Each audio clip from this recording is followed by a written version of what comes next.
अयोध्या की मिल्कीपुर सीट दोनों सियासी दल यानी कि बीजेपी और समाजवादी पार्टी के लिए नाक की सीट बनती हुई नजर आ रही है। अब यहां पर मुकाबला जो है वो पासी वर्सेस पासी है। समाजवादी पार्टी ने पहले ही अवधेश प्रसाद के बेटे अजीत प्रसाद को यहां पर चुनावी मैदान में उतारा था, तो वहीं अब बीजेपी ने पासी वोटों के ध्रुवीकरण करने के लिए यहां पर चंद्रभान पासवान को चुनावी मैदान में उतार दिया है। पासी वोटर्स जो है वो यहां पर निर्णायक भूमिका में है। अगर बात की जाए एससी वोटर्स की, तो यहाँ पर निर्णायक भूमिका में है।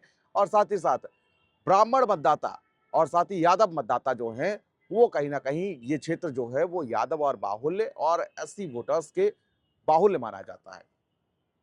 लेकिन अब अगर बात मिल्कीपुर उपचुनाव की होती है, तो यहाँ पर मैं जिक्र करना चाहूंगा घोसी उपचुनाव का भी। घोसी उपचुनाव की अगर बात की जाए, तो यहाँ पर यह चुनाव भी बीजेपी और समाजवादी पार्टी के लिए नाक का चुनाव बन गया था। आपको याद हो कि पूरी ताकत दोनों ही दलों की तरफ से झोंक दी गई थी, चाहे समाजवादी पार्टी हो चाहे बीजेपी हो।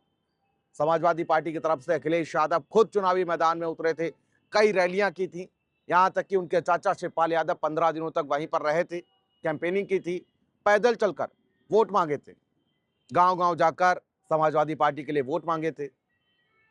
तो वहीं बीजेपी की तरफ से सीएम के कई दौरे हुए, डिप्टी सीएम ने पूरी तरीके से मोर्चा संभाल रखा था। साथ ही साथ कई बड़े बड़े मंत्री जो थे वो बीजेपी के लिए वोट मांगते हुए नजर आए, लेकिन नतीजा तो जो था वो समाजवादी पार्टी के पक्ष में रहा। मिल्कीपुर सीट की बात की जाए, तो इससे सरकार पर कोई असर नहीं पड़ने वाला है, विपक्ष पर कोई असर नहीं पड़ने वाला है, लेकिन कहीं ना कहीं यहां से एक परसेप्शन जो है वो जरूर 27 के लिए सेट होने वाला है। इस सीट की तपिश इसलिए और ज्यादा बढ़ गई है क्योंकि लोकसभा चुनाव में अयोध्या की सीट पर, फैजाबाद की सीट पर जिस तरीके से जो जनादेश दिया गया, उसने कहीं ना कहीं मिल्कीपुर का जो उपचुनाव है इसकी तपिश और बढ़ा दी। बीजेपी चाहती है कि अब यहां पर वापसी की जाए, जो फैजाबाद सीट वो लोकसभा चुनाव में हारी है, तो वहीं समाजवादी पार्टी अपने इस रथ को बरकरार रखना चाहती है। सियासी समीकरणों की अगर बात की जाए, तो यहां पर सबसे ज्यादा यादव मतदाता हैं जो कोर वोट बैंक माने जाते हैं समाजवादी पार्टी के। उसके बाद यहां पर पासी मतदाता है, उसके बाद यहां पर अगर बात की जाए तो ब्राह्मण मतदाता जो है वो निर्णायक भूमिका में रहते हैं।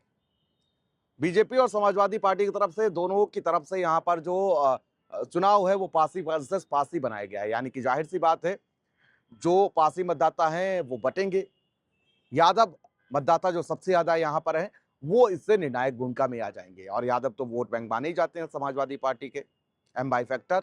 जिस तरीके से जिक्र किया जाता है कि मुस्लिम और यादव जो है वो समाजवादी पार्टी के कोर वोट बैंक माने जाते हैं। बीएसपी इस चुनाव में नहीं है।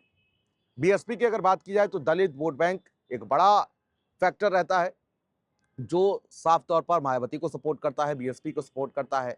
तो अब समाजवादी पार्टी और बीजेपी दोनों ही चाहेंगी कि जो दलित वोट बैंक है उस पर कैसे कब्जा किया जाए, और जिसने भी इस दलित वोट बैंक पर कब्जा कर लिया वो यहां से जीत दर्ज करेगा।